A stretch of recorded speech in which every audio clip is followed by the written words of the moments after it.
Your quiz is indeed coming up, so you should get studying. There are, in case you didn't notice, I posted, oh, goodbye. I posted 3 practice quizzes on, what is it, learning modules. So you guys can download those. Those are the past 3 years of quizzes in this course, which is conveniently also the 3 times that I've taught it. I didn't, so, you know, they're pretty strongly correlated to the types of exams that your instructor likes to write. Let's see, other than that, once again, your project proposals are due the same week. Many of you have emailed me with ideas and questions and clarifications and stuff on your projects, and that's great, and I'm more than happy to respond to those. Yeah, there's some cool ideas out there, which is great. My main advice when you're preparing your project, and this goes for any project at MIT. I have taught, what is it, 036, 837, 838. Always they fail the same way, which is that the student chooses a project topic, they don't finish step 0, and then they have to give a sad presentation at the end of the semester about what they would have done. I've seen that on a repeat here at MIT. So my advice to you is now, as you write your project proposal, step back and divide your projects into steps, where steps 1 through 5, you know that you can accomplish in 2 weeks. Okay? Because A, I guarantee you those 2 weeks will be 4. And by the way, that's roughly the remaining time you'll have in the semester. So in other words, just make sure that you can pull that parachute ripcord at any moment and you have something to show at the end of the semester, because if you have nothing, there's a pretty big gap between nothing and something, and then everything else is kind of numerical noise on top of that in terms of project grades. So really, like, think about that really carefully and make sure that there are parts of your project that you're proposing that you can confidently do.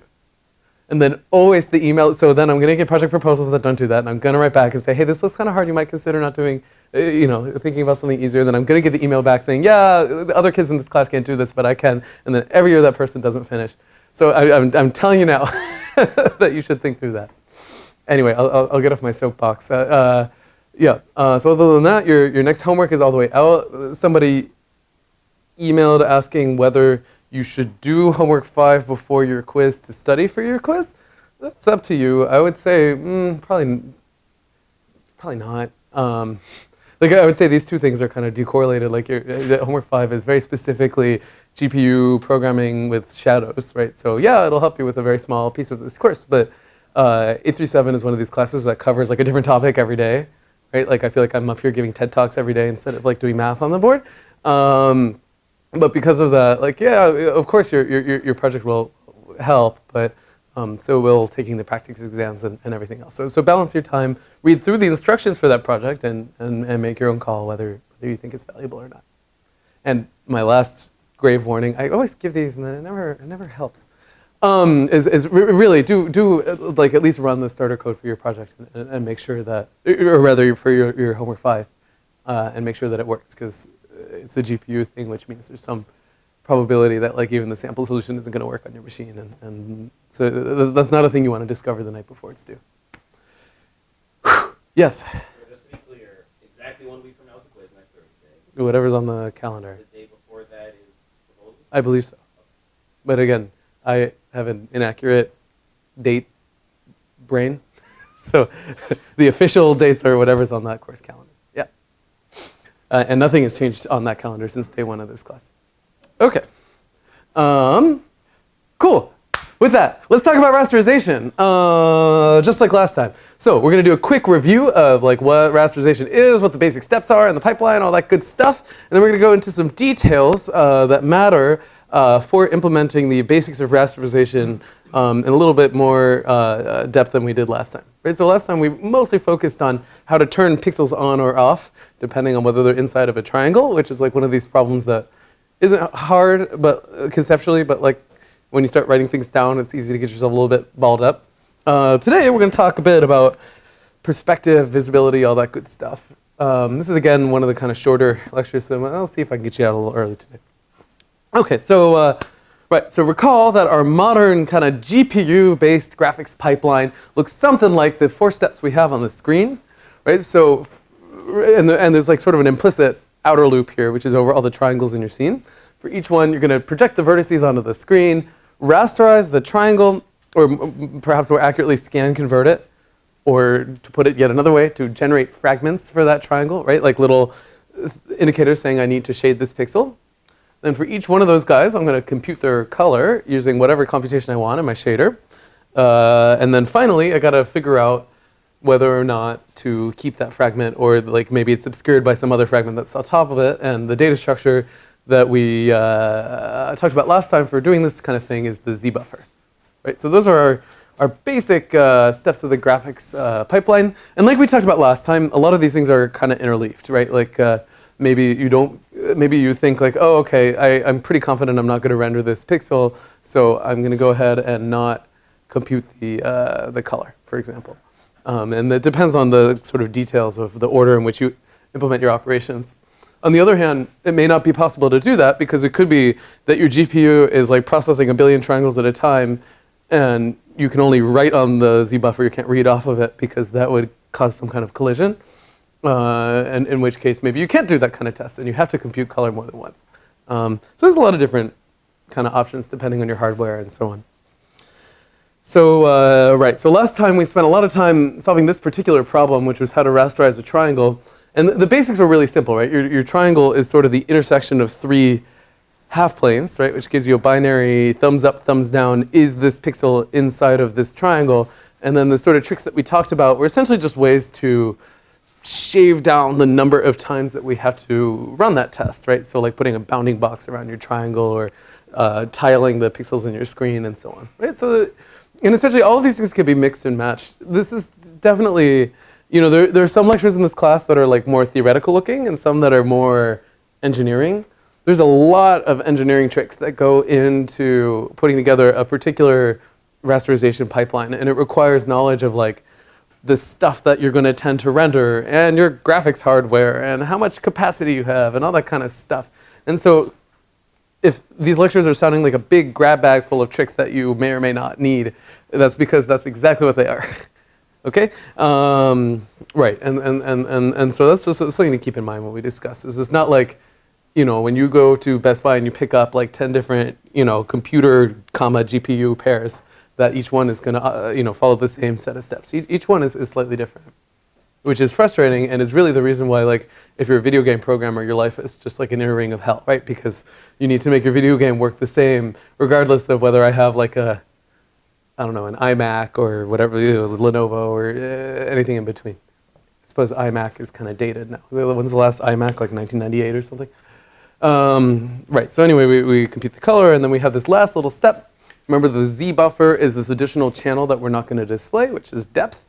And essentially what we do before we actually draw a pixel is make sure that its Z coordinate is closer to the camera than whatever I rendered before. And of course, the question you always get is, what do I do about transparent objects? And the answer is, we don't really know. Okay.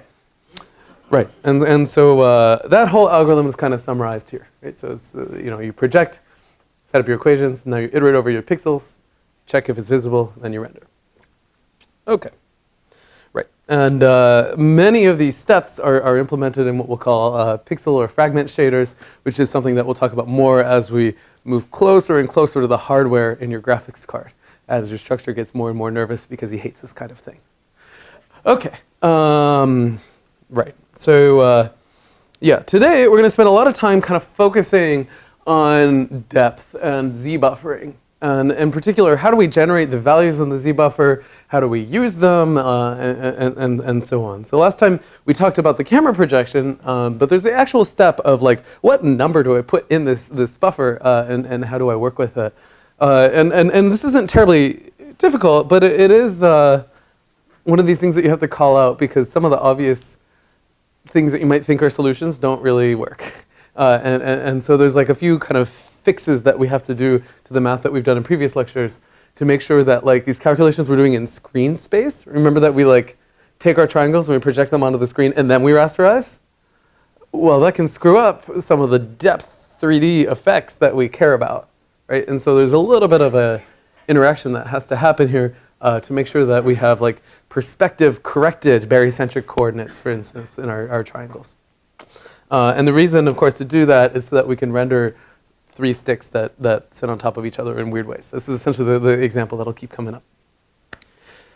Okay, so right. So today we're going to start with a fairly simple problem, but one that's worth calling out because apparently in the 1970s people really didn't, and they had really ugly 3D renderings for a lot of reasons. But this was one. Right, and the basic issue here is that as we do our depth buffer and all of our 3D stuff, you know, we have to rasterize a lot of different things. We're rasterizing color. We're also rasterizing depth, right? And one thing to notice is that, so let's say that I've gone ahead and I've transformed my vertex coordinates for my triangle into this canonical frame. Remember, so that means that x and y range from -1 to 1, and z also ranges from -1 to 1 relative to the clipping plane. Then, right, then somehow, if I look at the z-coordinate and I move along the triangle, if I move along my computer screen in a linear fashion, then the z-coordinate should change linearly too, right? Because my triangle is planar. And so initially, it seems like we should be able to use barycentric coordinates on the computer screen to do the correct interpolation in 3D, which is kind of neat. But of course, a little bit goes wrong in that process. Anybody have an idea? Like, what was incorrect about what I said there? It's absolutely true that like the projection onto your computer screen is a linear operator, right? It's like a matrix, which kind of indicates that maybe I should be able to just linearly interpolate the z values on the computer screen and get the proper depth. Yeah. I was going to say there might be like information that's like There's not necessarily information that's lost. Like you know where the vertices are, you know where their z coordinates. But the question is, why can't I just interpolate the z value in screen space? Like use barycentric coordinates on the computer screen and forget about the area of the triangle in 3D. There's a very specific reason, which is if we had I'll give you a hint. If we had an orthogonal camera, we could, and it would be perfectly fine. Yeah. Is interpolating a distance of like 1 when you're far away from the camera is different from when you're like 1 when you're close to the camera Because perspective. That's the reason. That remember that our transformation is not linear because we have to divide by that homogeneous coordinate to actually get the screen coordinate. And that's where things go wrong, right? If that weren't there, for instance, if our camera were orthogonal, then we actually could do that. And in fact, it's kind of tricky, right? Like essentially you're doing all 2D math and you're getting a 3D effect. So it's just that perspective transformation that's throwing us off. And so this is where matters get a little bit tricky. That what we'd like to do is just do interpolation in what we call screen space, like along the pixel values on your computer screen. But the reality is you can't. Like when you do your interpolation, you need to understand what your camera projection is in order to get that right. And the basic reason, as we've pointed out here, is that the farther you are from the camera, the more pixels get squeezed in, or rather the more kind of distance gets squeezed into a single pixel. And the way that we're accounting for that effect is by dividing by the homogeneous coordinate. And that is where all of the nonlinearity of your camera projecting is hiding, in that one divide. What does that mean? Well, it means that fixing this issue isn't going to be like terribly complicated. It's just something that we have to address in a very careful way. Right. So to put it another way, of course, the farther you are, the more 3D information corresponds to the same piece of area on your computer screen. Okay. And so indeed, when you look at really old video games, for some reason that I find as a millennial very puzzling about these old things, because they're just like, it wasn't that much harder of a computation.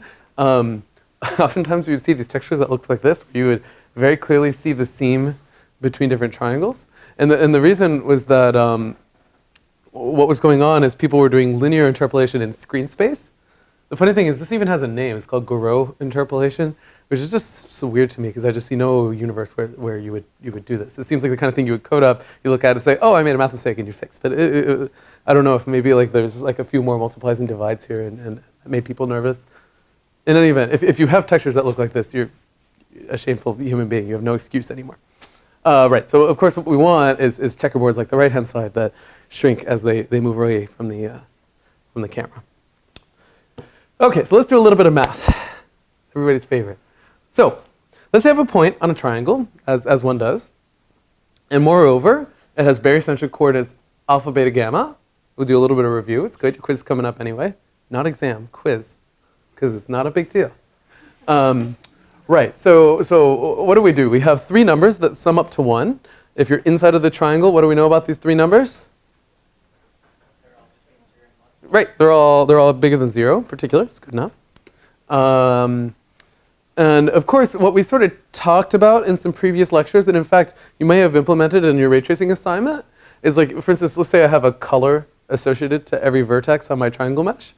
Then if I wanted to color, I wanted to color points on the inside of the triangle, I could do that by interpolating the colors of the vertices using weights that came from these alpha, beta, gamma triplets. And essentially that weird artifact that we were seeing on the previous slide is coming from using alpha, beta, gamma computed using the triangle projected onto the computer screen instead of the triangle in 3D, which is a really crazy effect, right? What it would mean is like, as I move my camera around a 3D object, the texture is kind of sliding along the surface, right? Which wouldn't be so good. Right, so our goal in life is to fix that. You might not have known that, but that's your goal in life.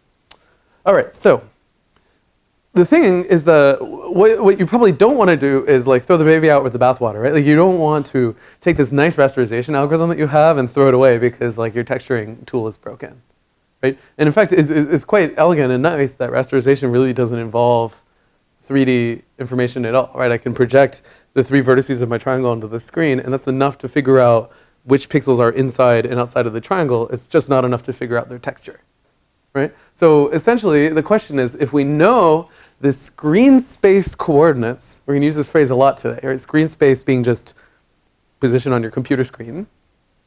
Can I recover the barycentric coordinates of the corresponding point on the 3D triangle instead of the 2D computer screen triangle? Okay, and the basic issue, the basic strategy here, which is completely unsurprising, is sort of the toucan Sam strategy, right? You're just going to follow your nose here, and like essentially write down a formula for x, the screen space coordinates in terms of the 3D stuff, and then try to invert it, yeah, and just see what equation you get. Okay, so let's do that. So let's say that I have C. And he's going to be equal to my camera projection.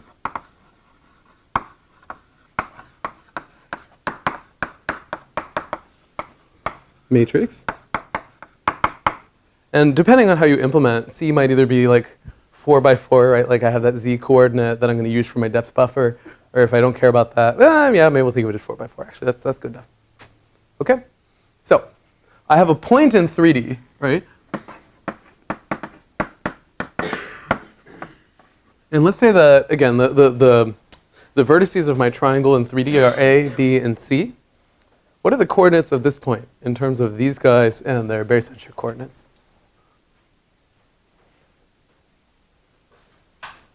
Bueller. Yeah. Yeah, that's what alpha times A plus beta times B plus gamma times C. Hopefully this formula doesn't come as a surprise to anybody. Okay. So what do I want to do? This is a point in 3D, but when I rasterize, I'm going to put it on the screen. So how would I do that? I just multiply by C, right? So what do I get? I get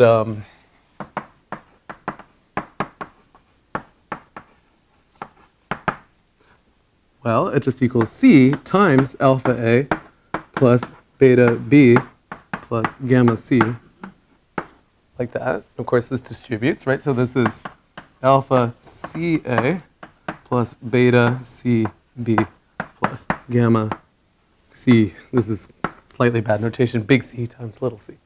Okay? So, right. And that it makes perfect sense. So far, everything is linear. We haven't introduced any division yet.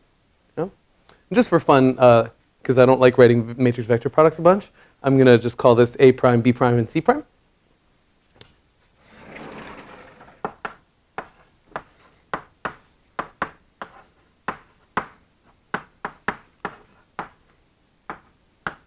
Okay. As usual, if you can't read anything on the board, let me know. I still, many years later, the fact that it's student told me I had serial killer handwriting is still stuck with me, and I'm trying to repair that. Okay, so right, so this is a position on the computer screen. What's going to be the problem before I actually rasterize this triangle? Yeah. That's right. So this is some vector, right? Like if I think about it, it kind of looks like this, right? So there's just like 4 numbers. Yeah. So what I need to do is de-homogenize this point, which is a fancy phrase for saying that the actual position on my screen, right? I can't use homogeneous coordinates anymore. I have to actually draw the damn thing and figure out where it is, like in terms of rows and columns on my computer screen. The x coordinate would be what? It would be this value divided by that value, right? I need to divide. Okay, so that's going to be our mild headache right now. Okay, good. So the math I wrote on the board agrees with our slides so far. Okay, so there's kind of a funny thing, which is that this expression sort of suggests that maybe the screen space position is linear in the 3D stuff, right? Like, it looks linear. I have matrix times vector. But what went wrong is that before I can actually use this vector, I need to divide it by its 4th coordinate, and I haven't written that down.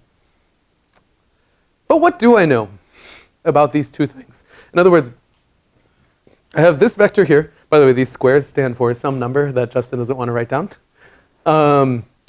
I have this guy, and then I have the position on the screen, right, which is the de-homogenized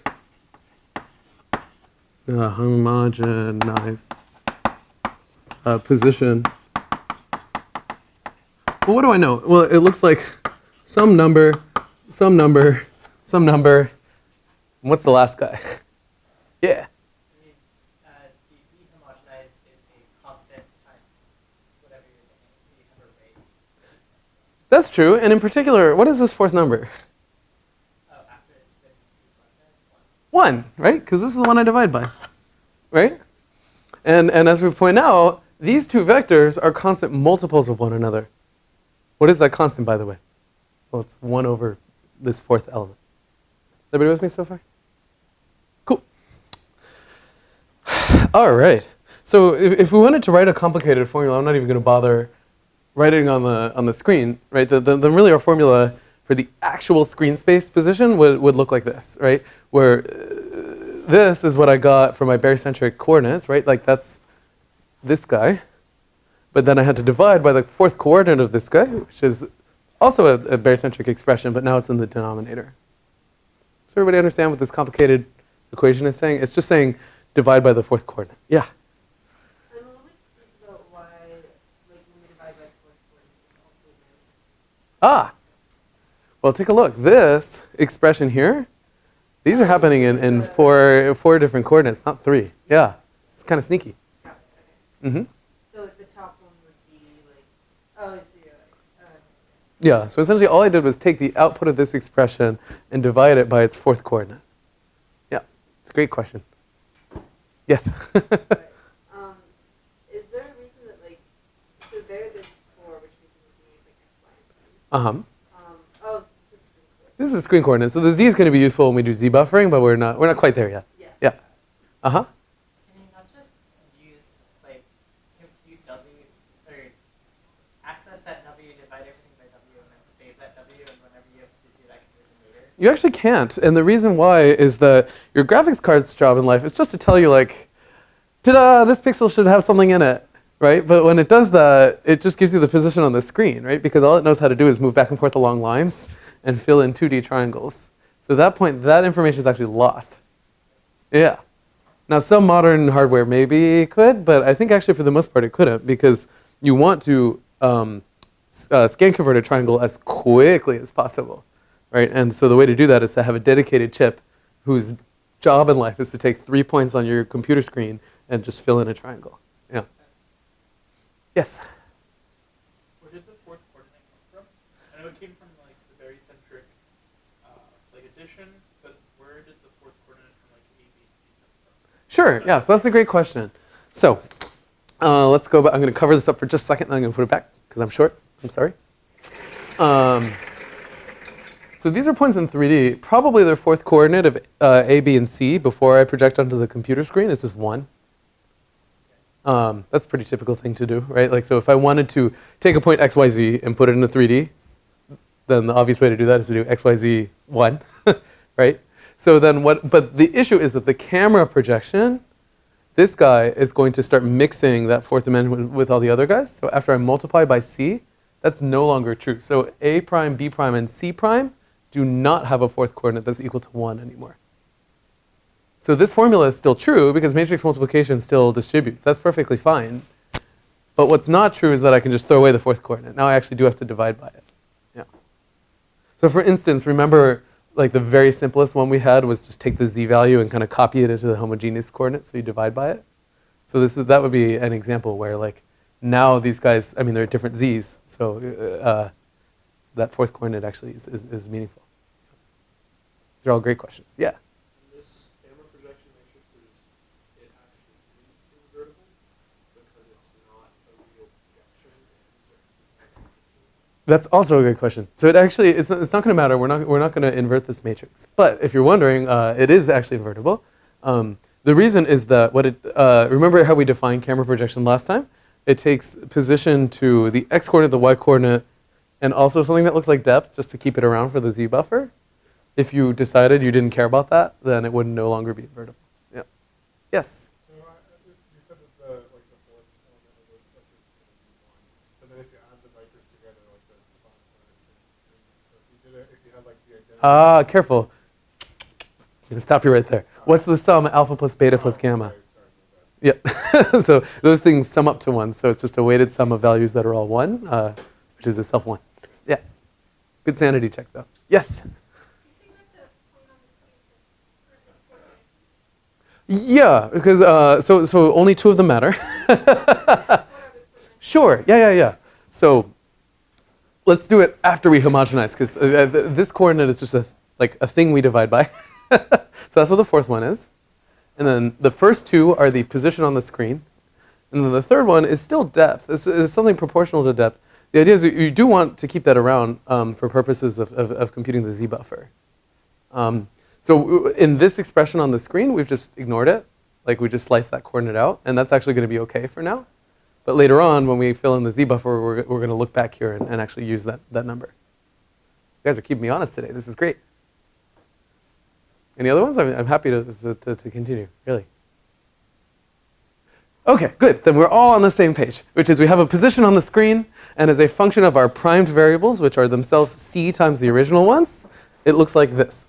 That's our state of affairs so far. OK, and this is annoying because at the end of the day, what happens is our scanline tool gives us xy positions that we know secretly are of this form, but we forgot all this information. We just have where they are on the screen. Right? And now we got to invert this formula. And that's what's kind of annoying. Every day at 3:10, this like weird steam thing goes off. OK, and like we pointed out before, so let's give some of these guys names here. So in particular, let's call this thing, we'll call him maybe P prime. Cool? So this is before I homogenize. P prime before I homogenize. OK, and this object, which maybe I should actually give a name. So like maybe this is the homogenized position. And now let's actually, let's just ignore that z coordinate since that's throwing you guys off anyway. We don't actually need it, so we'll just throw away the third row of our matrices. Cool? Because it's not affecting anything in our calculations so far. It's just dead weight we're carrying around. We get some position that looks like that. And like we pointed out a few minutes ago, these two, oh boy, this vector and this vector, after I remove that third coordinate, which isn't doing anything, are proportional to one another. That's the point. Whew. OK, so let's write that in a little more detail. So in particular, x prime, y prime 1 is proportional to p prime x, p prime y, p prime w. Right, so here I just threw out that third coordinate. OK, and if we write that in a little bit more detail, one thing we can do, well, just by this linear relationship here, is that really this is a matrix vector product, right? This is A, B, C, A, B, C, A, B, C, prime, prime, prime, prime, prime, prime, prime, prime, prime, X. Nope, already got it wrong. Y, whatever. You guys get the point. Like that. Times alpha, beta. Basically what's on the screen here. Right? So this is just a fancy way of writing this linear relationship. And this guy is itself proportional to this vector. Okay? So a different way of saying proportional is that there exists a constant for which these two things are multiples of each other. So let's give that constant a name. What name should I give it? W. That's probably not a great name because we already have W. I'm literally asking you guys, like the question I'm posing to the class right now is name a letter.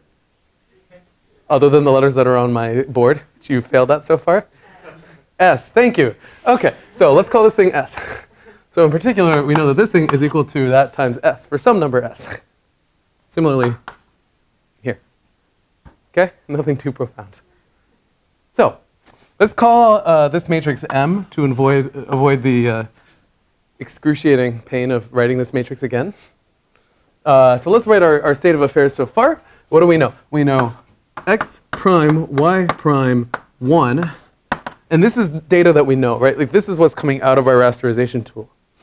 He or she is equal to S times our matrix M times alpha, beta, gamma. Cool? So what do you think I'm going to do? I can't solve for S, actually. I don't know S. Well, I guess I kind of do because I homogenize, but I don't in the sense that this is the only guy I have access to. But I do have access to M, right? Because M just came out of the coordinates, right? Like of the three triangle vertices. This is a matrix that I actually know. So I can multiply by M inverse. Okay? So let's do that. So in particular, this implies that alpha, beta, gamma is equal to, maybe we'll put the S on this side just for fun and profit, times M inverse times X prime, Y prime, 1. So what do we know and what do we not know? We know this, we know that. We don't have access to S. We can't deal with him. I draw one of those like little turd emojis, but I don't think I could handle it. Right, and what we'd like to do is compute this thing, right? Because this is what we need to do our interpolation. Are we hosed? Right, like, how am I going to get the left-hand side if I'm missing one of the things on the right, right? Like, somehow I'm in trouble. But let's go back. What do we know about barycentric coordinates? Okay, yeah?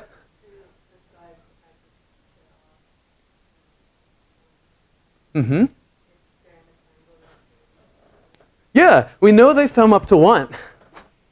So, what do? This thing is some vector, right? This is 3 numbers.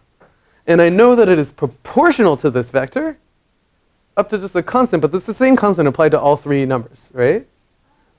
So I have 2 vectors that are proportional to one another up to a constant. Moreover, I know that it has to sum up to 1. So what do? Solve it. Let's make a little more detail. Well, you have another constraint now, right? And I mean, essentially the ratio of the 3 that we solved for, excluding 1 over S, is going to have to equal the ratio of the barycentric coordinates. So that's one way to solve it. Might I propose a simpler one? Yeah. You can replace like gamma with 1 minus alpha minus beta. Sure. You could do that, but the problem is that they're proportional. It's not that you know 2 and you don't know the third. We're not quite there yet. Okay, let's give this vector a name. Somebody name a vector for me. Q. Too slow. Okay. So, yeah. That's right. So alpha, beta, gamma is equal to Q divided by Qx plus Qy plus Qz. There's no need to solve a darn thing. You just know that you need this thing to be proportional to Q and it needs to sum up to 1. The easiest way to make a set of numbers sum up to 1 is divide by their sum. Yeah? That's it. We're done. Okay. So that's how you get your coordinates. Moreover, this matrix, what is this matrix constructed out of? It's constructed out of the coordinates of the corners of the triangle. Does it care about what pixel I'm at? The pixel at which I am rendering such? No. You got it. So I can compute it one time before I rasterize, keep it around, and this is just a matrix vector multiply, which is something that your graphics card is real good at. Right? So this is how you get your barycentric coordinates. You do matrix vector multiply, then you divide by your sum. Notice that it is nonlinear because I divided by my sum. Yeah? So in that case, would it be like for each triangle, you would just store this associated matrix? That's exactly right. So what you'll do is when you're rasterizing your triangle, every time you rasterize your triangle, you first compute this 3 by 3 guy before you even maybe send your triangle to the GPU, and then you just send it along with it. Right? So it's just additional numbers. Remember if you guys have glanced inside of your OpenGL shaders, which I encourage you to do because it's your next homework, there are these keywords, right? There's like varying, and then there's some other thing, like a global or a constant or something. I always forget. Uniform. Thank you. So varying means that this is a number that's going to be different for every pixel. Uniform just means there's some 3 by 3 matrix that every single shader, every single time I run the shader, I'm going to need. This would be like a uniform. Yeah. All right. Yeah. If we already had prime and y prime, why did we not do it again? That's a good question. So like, why did we, what we're doing for the last 10 minutes? Yeah. So here's the basic thing. So to recap a little bit. So in our last episode, when we were drawing triangles, we took the triangle vertices, we projected one on the screen. That's one calculation per triangle, not per pixel. And then we scan converted the triangle, meaning we just figured out what pixels were inside of the triangle, which ones weren't. Right? So when we did that scan conversion, do we know anything about 3D? The answer is no. We only know these pixels are inside on my screen, these ones are outside on my screen. And moreover, we know the positions on my screen. We don't know the positions in 3D anymore. We forgot that in this process. And it's not that we forgot that because we were bad engineers. We forgot that because it's easier to do 2D math. But the problem is that when we do our shading, we actually do need these barycentric coordinates to get the proper interpolation of the values from the corners of the triangle. So what we're doing is rather than like keeping them with us while we scan convert, we're going to scan convert and then reverse engineer the barycentric coordinates after the fact. Fabulous question. I'm glad you guys are engaged today. This is great. Okay. Yeah, so that's our basic story, and that's it. So, in other words, to go back from XY1 to the barycentrics, the basic observation is that we can't get it from a linear self anymore, but we can get something proportional to what we want using a linear self. And then we divide by the sum, because we know that our barycentric coordinates have to sum to 1. This is different from ray tracing, where the question you're trying to answer is like, yes or no, did I hit the triangle? Right? Because then you could get a barycentric coordinate that's negative. Here, by virtue of scan conversion, we know already that our pixel's inside, because otherwise we wouldn't have made it to this point in our code.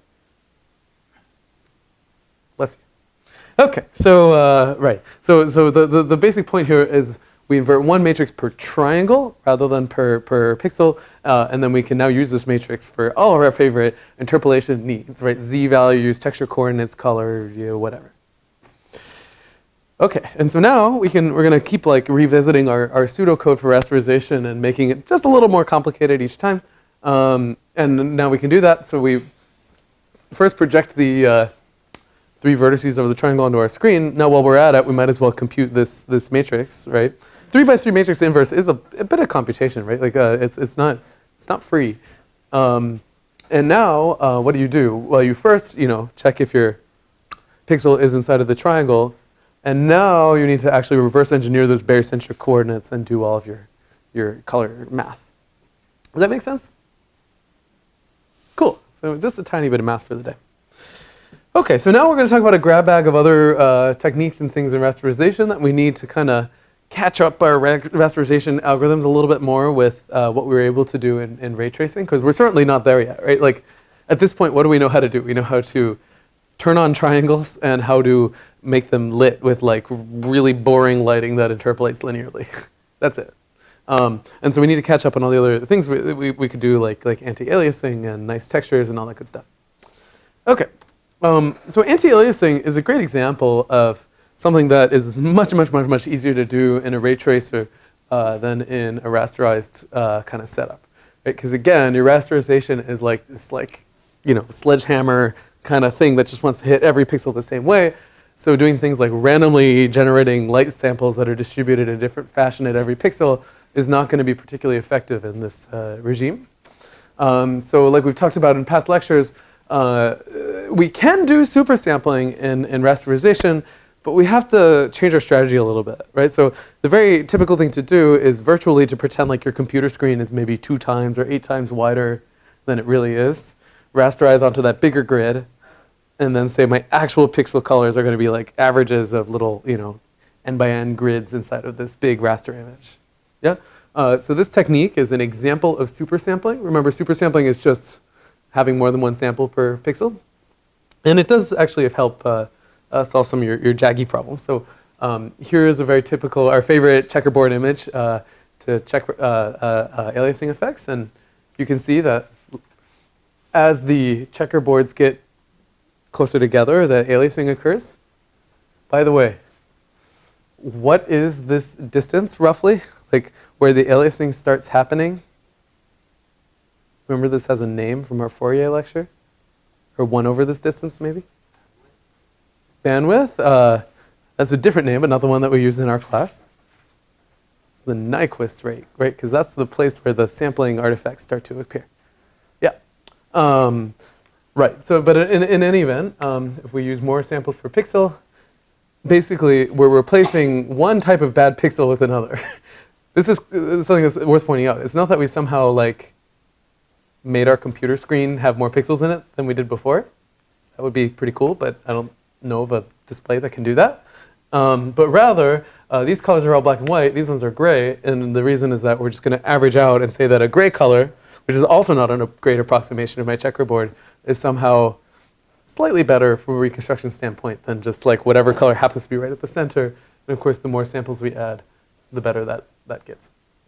Although even at 100 samples, so that would be like a little 10 by 10 grid per pixel, you still have some aliasing artifacts, which is really irritating. And moreover, you just multiplied the time it takes to render your screen by 100, even in the rasterization setup. Okay, so one thing that's worthwhile, this kind of super sampling algorithm is totally compatible with rasterization as long as you have major piece with having all of your super samples on the same grid, which isn't great from a Fourier standpoint, but it's better than nothing. But what did I do? I just multiplied my render time by 100, and so if I just barely was squeaking by that 29.97 frames per second number that you should all say 3 times as you brush your teeth in the morning, now you're no longer there, right? You just divided your bandwidth by 100. So there's a huge literature out there on different ways to make this faster, and that makes a lot of sense. So one of the kind of tricky ideas that I really love in this space is this idea called multi-sampling. So we've heard of super sampling. Have you guys seen multi-sampling before? It's a little less common. So here's the basic idea. Where do you tend to see artifacts in rendered images? Where do you tend to see aliasing?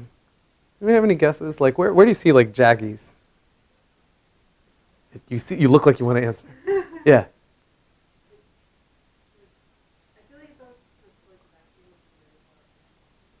It's toward the back of an image, but what happens in the backs of images that probably doesn't happen as much in the foreground? Yeah.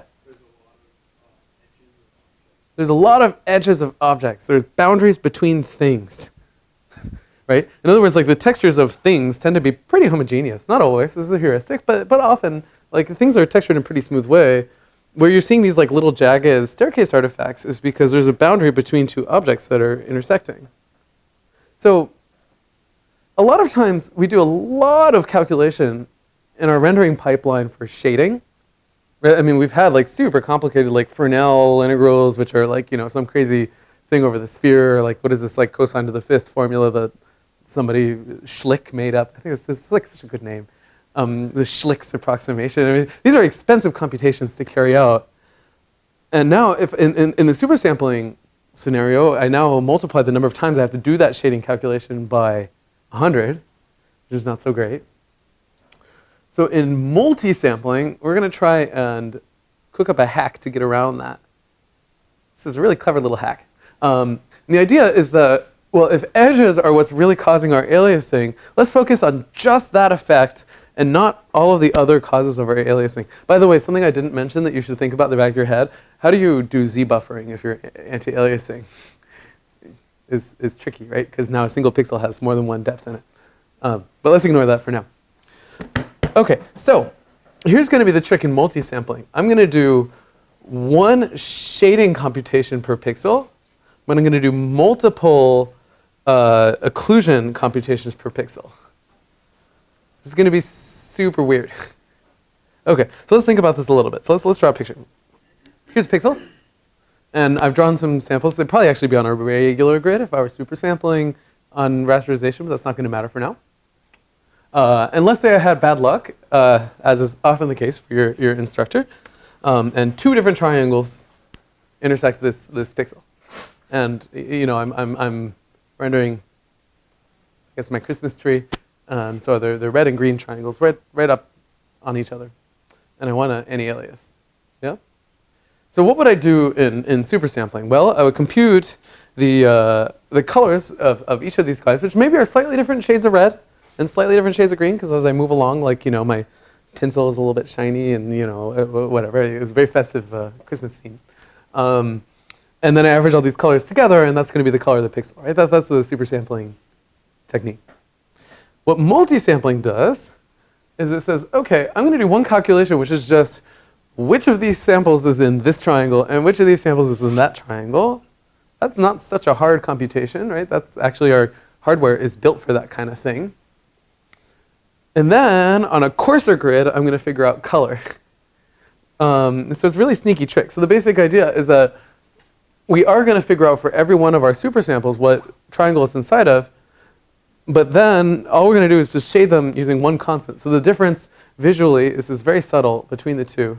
Right? So here's multi-sampling, here's super sampling. Yeah. So how would we do that? Well, we could render with a capital R, including all of our shading calculations, our triangle on this coarse grid. And then on the multi-sampled grid, we borrow the color of that triangle anytime your multi-sample would project down onto that smaller grid into the interior of that pixel. Right? And so what you'll get is not quite the right set of samples, but like if all of these are like slightly different shades of red and all those are slightly different shades of green, then the main effect you want to capture is the fact that 2/3 of your pixel is red, rather than like there's some slight distribution over the red colors. Right? And in exchange for that, you get quite a bit of speed up often, because again, that shading computation is much more expensive than thumbs up, thumbs down on my inside of the triangle. So here's a way to do it. So like if I overlap the triangle, then I go ahead and compute the color. And now for every one of my subsamples, I compute those edge equations and I compute the contribution of that triangle to the multi-sampled pixel. Okay? And then of course at display time, I have to do a little bit of averaging after the fact. Does that make sense? Yeah, so it's just a clever trick to get around some of the computation in anti-aliasing. Yeah, Darius. How is this different than just averaging the colors? The question is, what colors am I averaging, right? So in super sampling, that's the easier one to kind of understand conceptually. Just every time I have a new sample, I do the whole rendering pipeline. I compute its color, I average. In multi-sampling, every time I have a sample, I do a new calculation, which is which triangle am I in? But then every triangle just has one color per pixel. So in other words, if two triangles intersect a pixel, there's just two colors to choose from, which is different than in super sampling where every single one could get a different color, slightly because of texture stuff. Yeah. And so this saves you because essentially you're only ever doing one shading computation per pixel. And oftentimes the effect is much better. Or not necessarily better, but much more efficient. Right, so here's that difference kind of articulated, right? That super sampling, you just compute the whole image at a higher resolution. In multi-sampling, you're going to super sample the visibility on that bigger grid, but only do the shading on the smaller one. And so I think this is one of the more common techniques for anti-aliasing on your GPU today. Like if you turn on or off anti-aliasing in OpenGL, likely that's what's going on behind the scenes. Yeah? So with the multi-sampling, it sounds like you're doing this usability computation, and then you're basically computing the shaded version for each individual triangle and averaging them over the pixel. Mm-hmm. How do you get this interaction between multiple different triangles? Okay, so Because at any given time, you're only operating on one triangle. that's right. So if you think about your image as you're kind of drawing it, right? Remember, you're drawing them one triangle at a time, right? And so all the other triangles in your scene you don't even know about yet. You're just touching one triangle. So now what you're going to do is generate fragments for that triangle on the finer grid. That list of fragments also tells you what fragments you need on the coarser grid, right? That's certainly true. Right? If one of those fragments touches the coarse pixels, then you know you're going to do something. Right? You say, aha, I touched this coarser pixel. Now I'm going to trigger my shading computation to happen on that coarse grid. And now I'm going to look at each of the subsamples inside of that pixel. I'm going to determine, am I inside of the triangle or not? So let's say I have a 9 by 9 little grid inside of my triangle, and 3 of them intersect the triangle. Right? So 3/9, or 1/3, of my pixel comes from that triangle. So what I'm going to do is take the color that I just computed for that pixel and multiply it by 1/3, and then add it to my value that I'm accumulating for that pixel. I see. So you have this kind of running at it. You got it. Yeah. Making that work with depth is a little bit tricky, right? So you're going to have to, so I think in reality what you do is you keep your running average on the larger grid, and then you do the averaging in a second pass, and that way you can keep your Z buffer around. Yeah. If you're wondering, this is much harder to implement in practice, right? Because now you have 2 grids you're dealing with, and you're kind of moving information back and forth. So it's not so difficult conceptually, but like sort of getting that communication right is a tricky matter. Yeah. By the way, I think typically what you would do is generate 1 fragment per pixel on the coarser grid, and then inside of your pixel, generate all of the super samples and talk to the larger one. But that's an implementation detail. Okay. Right, so that's one way to help with aliasing. What will that help with? It'll help you with boundaries between things. What will it not help you with? Are aliasing that looks like this, right? That comes from a texture, because the texture is all inside of one shape, and we haven't coped with that yet. So, of course, we should return back to all of our texture things that we've already talked about a bit in this class, right? And now the headache, in case your anti-aliasing wasn't difficult enough from your ray tracer, is that like you have to do all of your math in the computer screen space, but now you're trying to do averaging across this weird plane, which is like maybe your texture rotated away from the camera, which is just hell on wheels to get right. Because if you're doing your mipmap, right, your mipmap is kind of averaging over circles, but now you really need to be averaging over like ellipses or like little rectangles with funny shapes and so on. So here's the basic issue. Here's your eyeball. It's on the right-hand side. Got very long eyelashes, and now it looks into the scene, and of course what's happening, like maybe these are evenly spaced pixels on my computer screen, but of course if I look at their Z values, right, the distance between these two is much larger than the distance between these two guys, right? And so what do I do in anti-aliasing? Like if this black and white kind of checker pattern is the texture I'm trying to render, then when I anti-alias, the neighborhood that I need down here to be averaging in is much smaller than the neighborhood that I have to average in my texture over here. Right, that's the basic issue that we need to deal with, and we alluded to this a little bit so far. Now we should fill in a little bit of details because it's particularly important in this setup, right? I mean, how did we cope with that in ray tracing? In a sense, we just ignored it, right? We just generated a bunch of samples in pixel space, sampled their texture one time, and averaged them together here. We can't really do that anymore in an elegant way in the rasterization setup. Okay. So remember, our basic point here is that we need some kind of low-pass filter in screen space. Right? That's what when I'm using the word averaging, that's really what I mean. But a low-pass isotropic, basically circular-looking filter here doesn't look circular on my tilted-away surface. So in case we didn't like, in case we want more notation for no real reason, here you have it, which is that you're really integrating the color against some little kernel, which is weighted at the center of my pixel. Okay, unfortunately, we have to do, in case you guys remember your calculus class, one way to understand this is that we're doing a change of variables in our integral, right? I want to integrate, again, that's just a fancy word for average, color on my computer screen. And the change of variables I'm going to do is to take that integral and move it onto my texture, because that's the place where I can sample colors. Okay? Anybody remember the change of variables formula in an integral? What goes into that?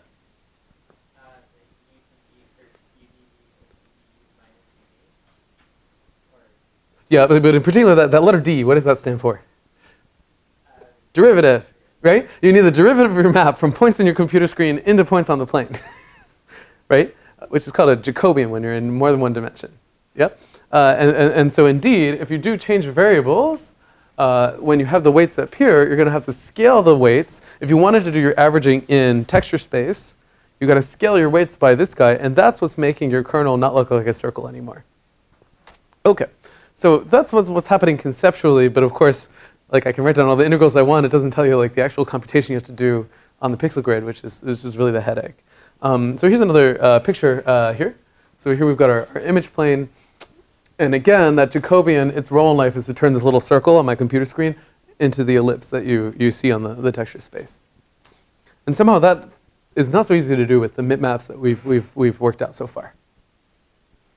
So what do we do? Well, as with most things in real-time graphics, we make really aggressive approximations because that's all we can afford to do. Strategy A, and strategy B, what we're going to couple it with is as much pre-computation as we can do. Right? So for instance, like bitmapping is a great example of pre-computation, right? I'm pushing all of my hard work into something I do on the texture before I draw my scene. And that's free, right? Like your video game company can spend 10 weeks making the world's most beautiful bitmap, and it doesn't matter because then they're just going to store it and email it to everybody or however it is that you download video games these days. Okay, so right, so here's our texture. I mean, one thing you could do is just like pre-filter it every way but Sunday. Like, you know, take a filter, rotate it, make it bigger and smaller, and store all of those. That would start to take up your memory quite a bit. So typically, we just do isotropic filtering. That's this object we've already learned is called a bitmap. Okay, which has this cute Latin name. Okay, but the problem is that bitmaps are really like circular filters on our texture, which is pretty meaningless when we have this camera issue, right? And so now we have to deal with this. In particular, like integrals that look like this are not super useful anymore. Moreover, what would be a bad thing if I'm playing Doom or Quake or whatever your favorite game is in 2019? You know, I'm running away from your character. Your character is a very detailed texture map. You run into some regime. Suddenly I decide that I should go down to the next bitmap level. And suddenly, like that, your character turns blurry. Right? That'd be a pretty bad artifact in my video game. And so a little bit of review from before. What do? Yeah. Yeah, you interpolate between your bitmaps. You probably combine MIP levels. Because remember that you can think of your bitmap as kind of like an integral over some circle on your original texture. And so each bitmap level is like a circle half as big as the last one. In reality, the circle you probably want is somewhere in between. So you just kind of average the two. And that'll fix that particular problem. But it does, right? So this would be kind of like bilinear interpolation, but now you have interpolation in bitmap space. But what problem does it not fix? Well, it doesn't fix this camera perspective issue. It's sort of the theme of today's lecture. Incidentally, you can also use trilinear interpolation if you want. It makes it a little smoother. So that's already much better, right? So it's just using this stuff in depth space, but something looks a little fishy back here. There's still some aliasing, and that's because there's like a little too aware of screen space is what's going on, right? Because the radius that you're choosing is still kind of circular, and that's not so good. Right, so the reality is that the filter that we want kind of looks like this ellipse. So what do? A very typical thing to do is to pack a few circles inside of that ellipse. And now we're just going to say, well, the integral over this ellipse is roughly the sum of the integrals around these circles. So we're just going to compute a few samples from our bitmap instead of one, and average those together and call that our filtered texture. Does this trick make some sense here? So what do? I compute the principal axes of this ellipse. That's not so difficult. It comes from the Jacobian of your map, right? And then fill it in. Or maybe you have a box filter, so now you end up like some shape like that. right, so this is kind of like I took the square boundary of a pixel and then projected it onto the texture. This is easy to do, it's just 4 points, right? And well, now I know the sort of extent of this object, and I get that from the derivatives of my depth map, my Z buffer, by the way. And now I can read off this square, pack in some objects. I have some details in the slides. I'm rushing a little because I don't think that the details here are terribly necessary. Essentially, you just want to take this shape, fill it with some circles, and then average those averages instead. Yeah?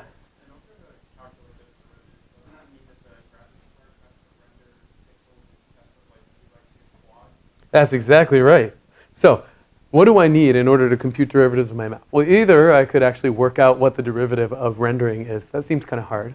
So instead, what we do is we render our depth map at 2 times the resolution. This is, you anticipated precisely the next slide here, right? And now if I want d depth dx, what do? Well, I just subtract adjacent values in my z buffer, which I've got to have around for rendering anyway. And it's a good approximation of that derivative, and similarly in the y direction. Yeah, this is great observation. Yeah. And yeah, so in fact, the kind of reality is that computing the derivative of my depth map is actually not terribly difficult, which is a little bit of a surprise. You have to be a little bit careful on the boundaries of shapes, which is why this is the right thing to do rather than just reading it off of your z buffer, where like maybe I hit the end of a triangle, it's only against some giant derivative because I'm looking at the object behind the shape that I'm rendering or something. That wouldn't be so good. But that's absolutely right. So once I compute the derivative or some divided difference version of that of my z buffer, I have all the information I need to compute that little rectangle in texture space. And now I pack a few circles in there using my favorite heuristic. There's one listed in the slides, but it doesn't matter. Just anything that's 6 circles roughly on that line.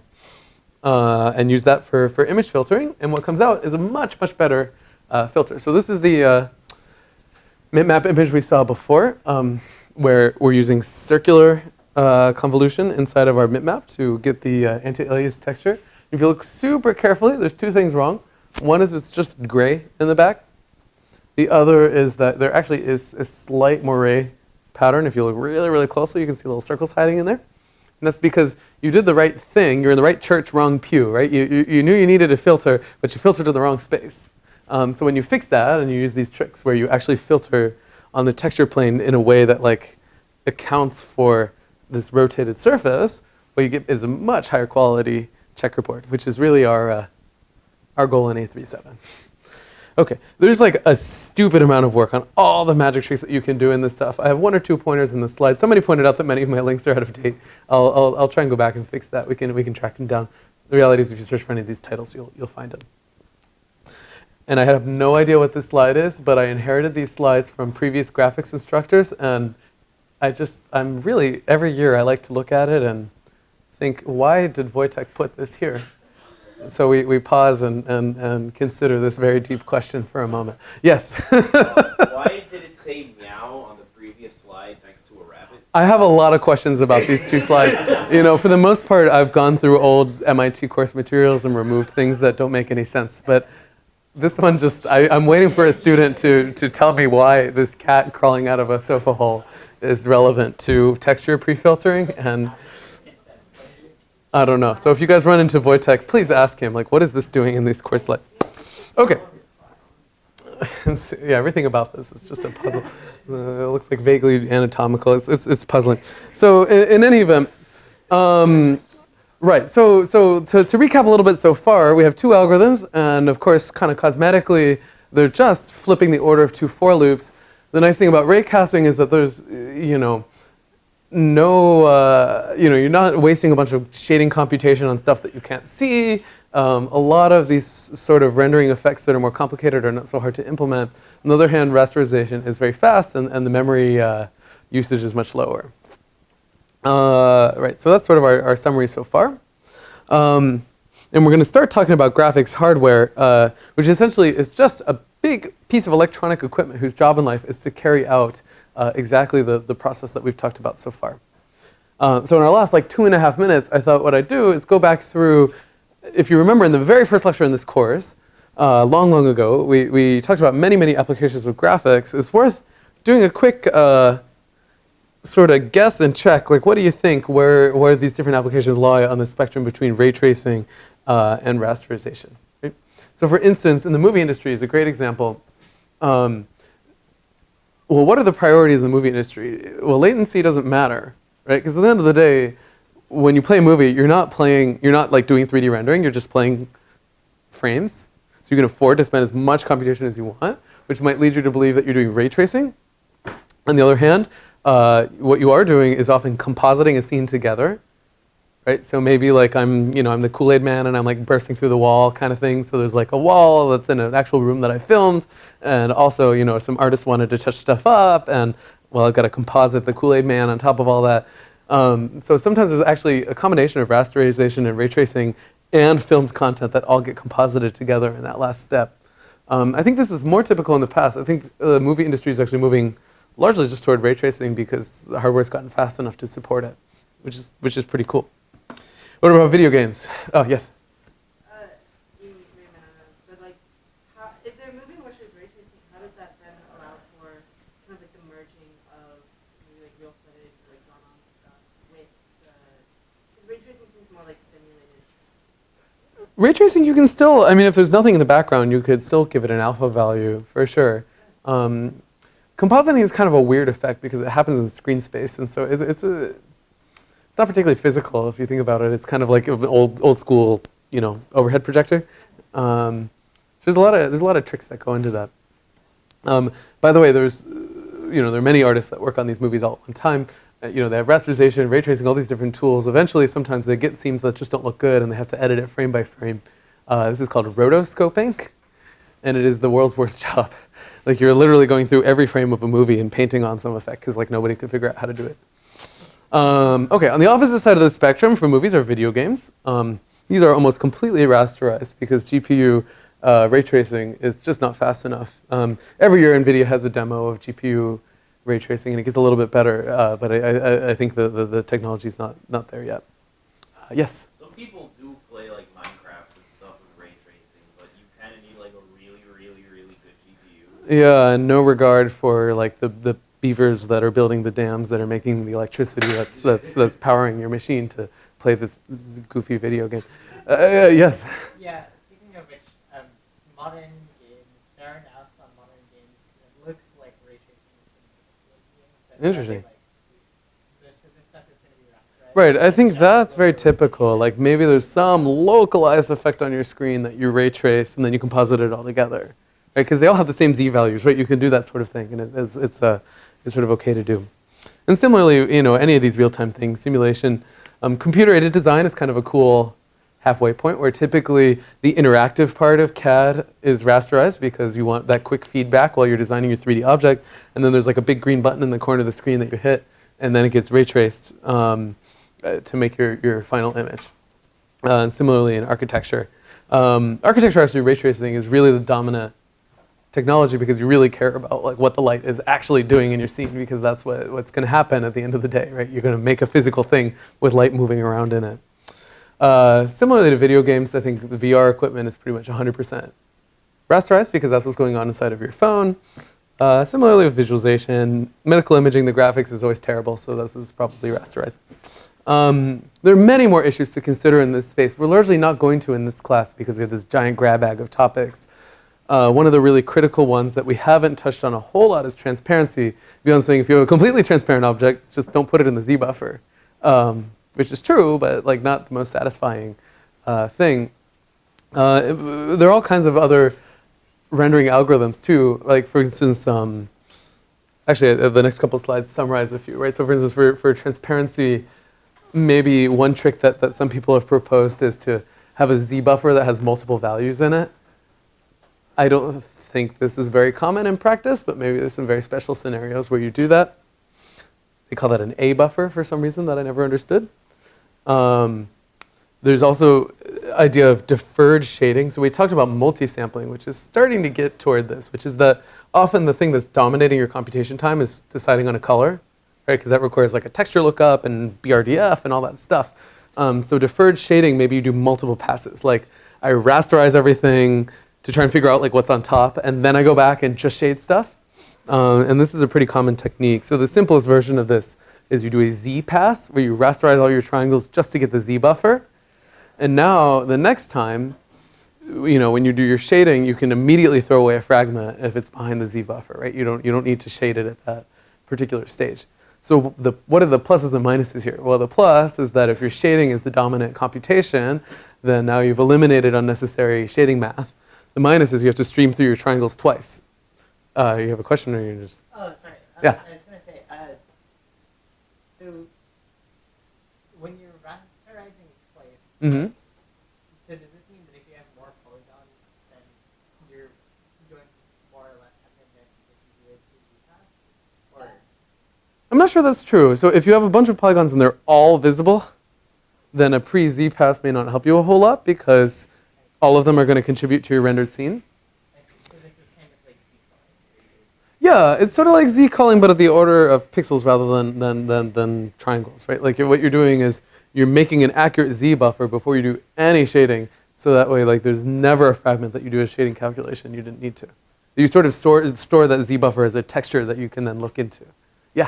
The other thing that deferred shading is if you have like a ton of white, Mm-hmm. the complexity of your shading calculation also like That's right. defer the light the buckets. Times the lights. That's absolutely right. Yeah. So these are advanced techniques. If you take an advanced graphics class, you'll learn a lot about this stuff. Sounds like many of you probably know more than I do about this particular topic. I feel like undergrads often get into rendering stuff, which is cool. And then another trick that you see is tile-based rendering. So especially on your phone, it might be that all of these different buffers that you need to store this information is actually too much data. And so you'll do it in little tiles worth of pixels instead of rendering the whole scene at once. I think this is largely not necessarily a technique that a lot of people use. I think the one place where it does appear, which is a little surprising, is in maps and GPS data, where the tiles are like tiles worth of like roadmap. Because what you want to reduce is like, what would be really annoying is if you're using Google Maps on your phone and you like drive in, from Massachusetts into Vermont, and then suddenly you download all of Vermont on your phone because like it doesn't know which stuff to load. And so there's some really clever algorithms where your latency is not the latency of your graphics card, but rather your internet connection, where you want to kind of mediate that relationship very carefully. So in any event, with that, we'll call it a day, and I'll see you guys Tuesday. I think. Is there class on Tuesday? Monday's a holiday, but there is class. Yeah, okay. Yeah, I'll see you on Tuesday.